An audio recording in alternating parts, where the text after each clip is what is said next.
Hi there, it's Bea with Crafting Daily Dose. Thanks so much for joining me. Today I've got an alternative for the June 2021 paper pumpkin kit called Expressions in Color. Our card today can be folded down flat for mailing, but then it props up and can stand on its own for display with this curved edge here in the front. There's room on the back to write your message. Now, there are several versions of this card, and I tried to find the first one. I believe that credit goes to Emma Goddard, but I couldn't find the actual link. So if I do find it later, I will add it to the description box below. Almost everything in this card uses just the components from the kit, with the one exception of a little strip of fresh freesia cardstock that's used for the front. And I'm going to show you how to make it. So let's go ahead and get started. Let's start with this card base, which came with the kit. We are going to cut it right down the middle to separate out these two sides. So I'm going to take the score line and put it right along the track of my trimmer. And I'm using my darker blade, which is for cutting.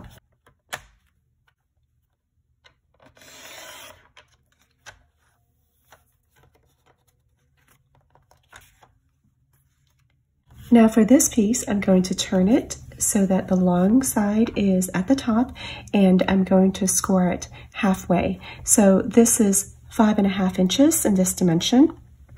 So I'll be scoring down the middle, which is at 2 3/4.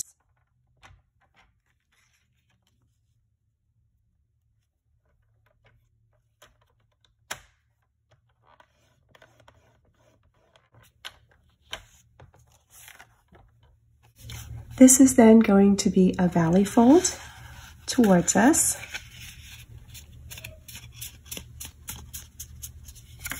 And this will form the back of the card. Now we'll use this other piece to trim it down. So I'm going to put the short side at the top, and I'm going to cut it at 2 inches.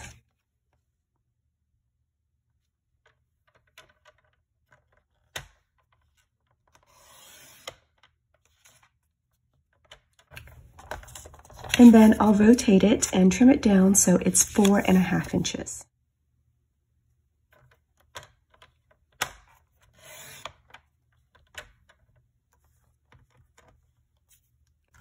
Now I want to score it at 1/2 inch, and for that I'm going to use the measurement on the right hand side of my trimmer, because that leaves me more paper to hold on to with my other hand. And I'm moving the cutting blade out of the way so I don't make a mistake.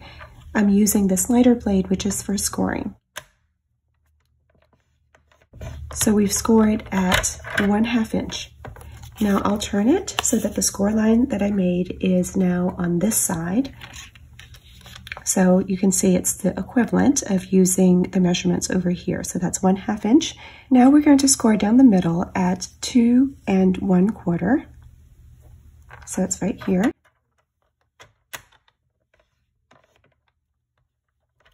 And then finally at 4 inches, which is basically just 1/2 inch from the other side.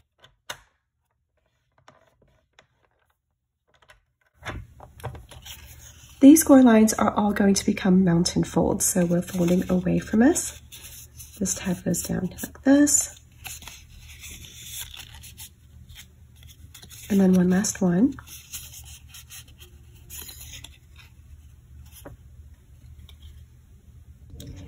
Now I'm bringing in a little piece of fresh freesia cardstock.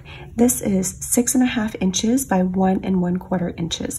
And so unfortunately it is longer than this scrap piece that we have left from the rest of the card. So I did need to bring in additional cardstock for that. I'm going to go ahead and score it at 1/2 inch from either side. So here's 1/2 inch. I'm using the measurement on the right here, and I'm using my scoring blade.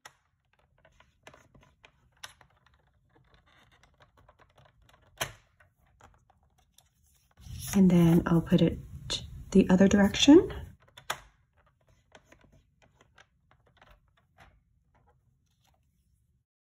What I am going to do with this leftover piece is to cut off a 1/2 inch strip. So I've got the short side along the top. I'm using the 1/2 inch measurement over here.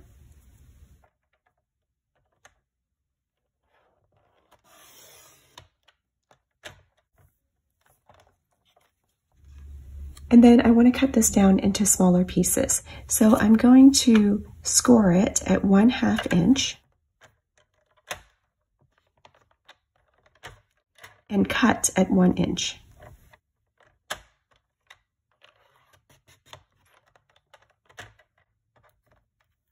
And then do that again. Score at 1/2, cut at 1 inch.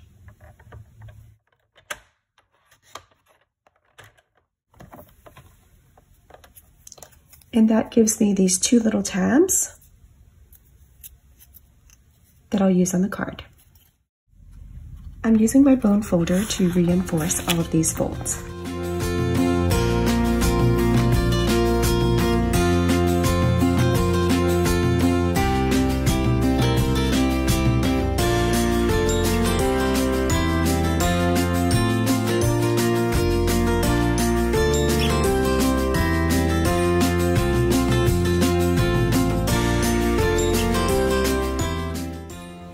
And now I'm going to stamp with a little bit that's left. When I stamp with clear photopolymer stamps, I often like to have a little bit of foam underneath just to help cushion the effects of any unevenness on my table surface, and that will give me a better image. This is the foam mat from my Stamparatus. But you can also use a piece of craft foam or a mouse pad if it's not too squishy. So I'm stamping the flower image from the stamp set that came with the kit, and that uses Evening Evergreen ink. I'm going to fussy cut that out in a minute, but while my stamping stuff is out, I will also stamp on this strip that we had cut out earlier. Again, I'm using stamps and ink from the kit. And I'm just eyeballing it here, but you can use your grid paper or a ruler to line things up more exactly if you'd like. I'm going back to this image and I'll go ahead and fussy cut it out.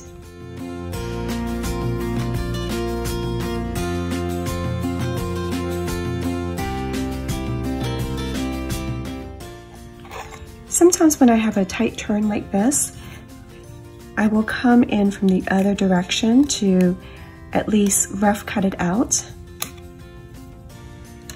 That way I avoid putting too much pressure on this area where I have to turn, because sometimes that will cause the paper to crease.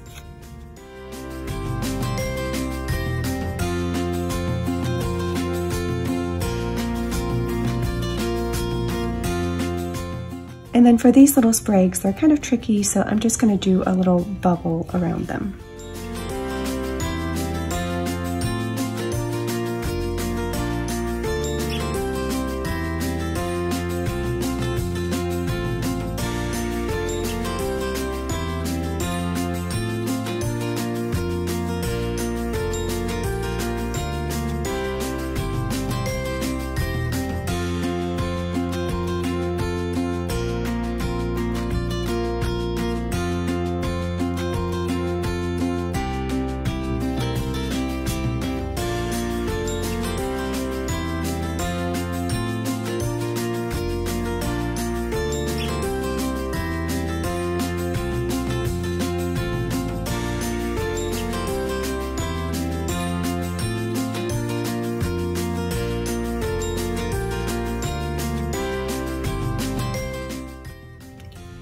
Now I'm ready to put this piece on the card.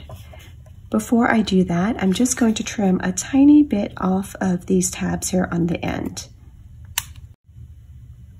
I like to do that whenever I have gluing tabs, just because it creates a slightly neater result. So I'm just barely trimming off the tiniest bit, and I'll do that from all 4 of those corners.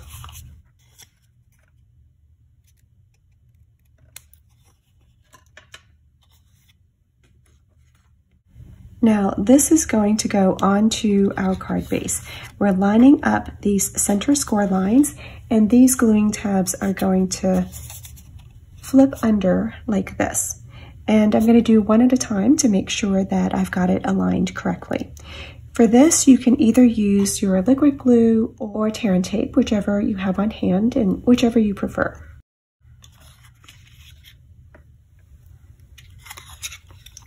You want to make sure that you're getting right up to that crease.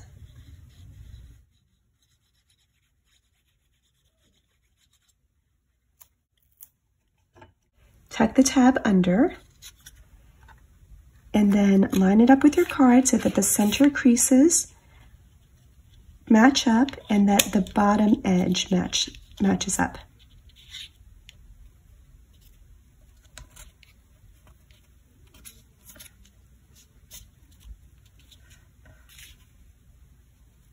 And then once that's set, you can do the other side.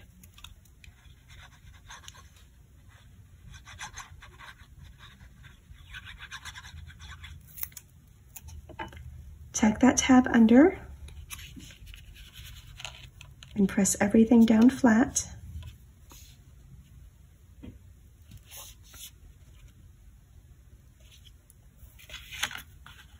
So this fold here is a valley fold and this is a mountain fold.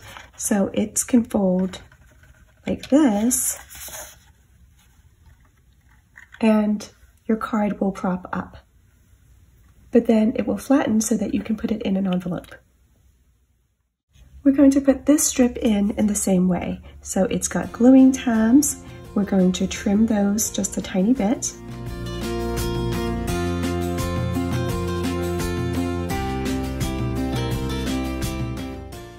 And then we'll do one side at a time. I'm lining up the side edge and the bottom edge here.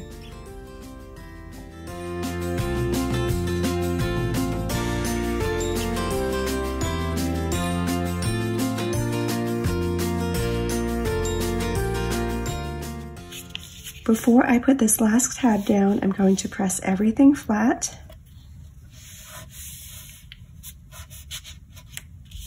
That way I'll know that it can fold down completely flat. Okay, we're not going to crease it again like I did before because then that's going to create a crease in the front panel. We want that to be just kind of nice and curved, but because we've already made those valley and mountain folds, the paper is going to have some memory and it's going to want to spring back like that when it's not actively pressed down. Now we're going to add on the tabs and they're going to go onto the second layer. Originally I had folded the tabs like this, but I've changed my mind. I'm actually going to flip this because I realized that if I glue with the white parts, then the fresh freesia side is going to be showing and that's going to be prettier, just in case anybody cares to look at the card from the side. So I'm going to go ahead and put glue on just half, and it doesn't matter which half.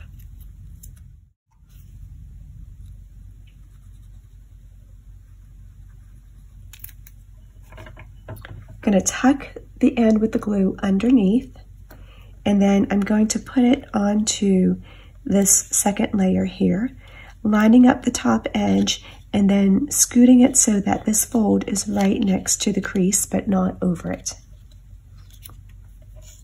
And I'll do the same thing on the other side. So again, I changed my mind about the positioning. I'm going to have it so that the white sides are showing, and I will put glue onto one of those halves right next to the crease, and then I will put it down onto the card, lining up the top edge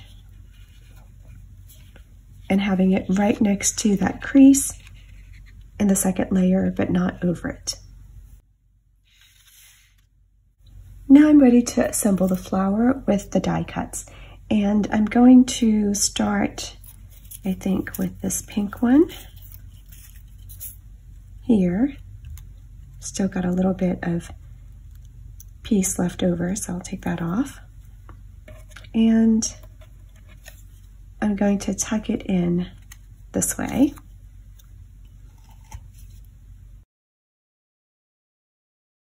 Now, so that these die cuts don't get too lost against the background, I'm going to place the purple and pink ones more towards the front and put some of the green die cuts behind them.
once I'm happy with the placement, I'm going to put a little bit of glue in some of the places where these leaves overlap.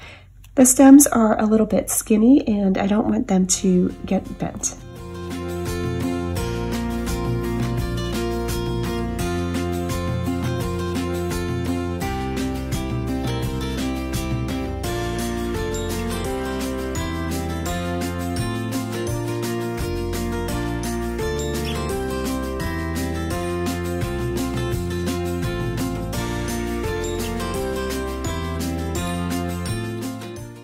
Once I'm done with the arrangement, I can go ahead and put it onto these tabs. Now, I didn't want to do it before because I want to make sure that that strip is in place ahead of time so that we can gauge how much would get covered up. If you want the bottom edge of this piece to go a little bit lower than the top edge of the curved layer, that's okay. But as you're gluing it down, just make sure that you remember to place it behind that curved layer. Don't put it on top of it.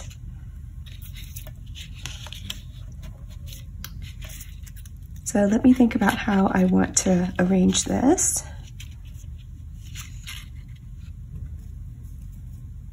And I notice that I have a little bit of the die cut peeking out from underneath there, so I'll trim that off. Then I'll put glue on my tab.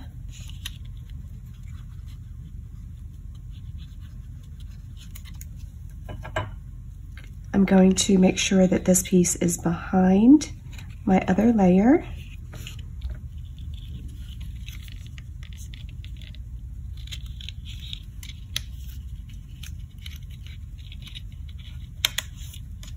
And then I will press it down onto those tabs.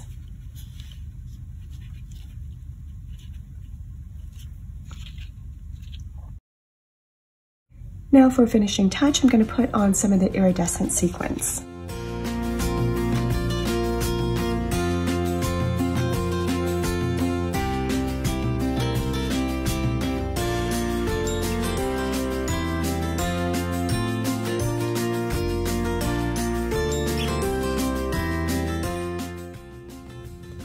Now the back of our card is already white, so it's ready for a message. But if you wanted to, you can put extra layers of cardstock here, or you could choose to stamp on it. If you want to stamp directly onto the card base, it's best to do that before you get everything glued on in the front. Otherwise, you are good to go. So that's our completed card.